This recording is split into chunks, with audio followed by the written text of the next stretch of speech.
The Lord be with you. I'm Deacon Keith Fournier, and our first reading is from the book of Numbers. Yahweh spoke to Moses and said, "Speak to Aaron and his sons and say, this is how you must bless the Israelites. You will say, may Yahweh bless you and keep you.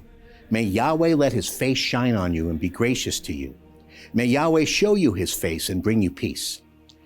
This is how they must call down my name on the Israelites, and then I shall bless them."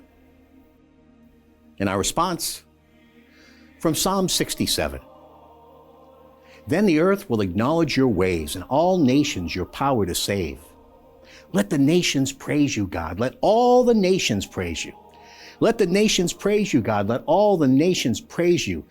The earth has yielded its produce. God, our God, has blessed us.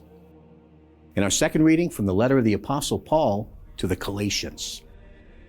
But when the completion, the fullness of the time came, God sent his Son, born of a woman, born a subject to the law, to redeem the subjects of the law, so that we could receive adoption as sons.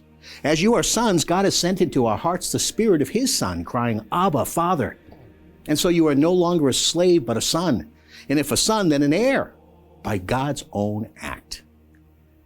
A reading from the Holy Gospel, according to St. Luke. So they hurried away and found Mary and Joseph and the baby lying in the manger. When they saw the child, they repeated what they had been told about him.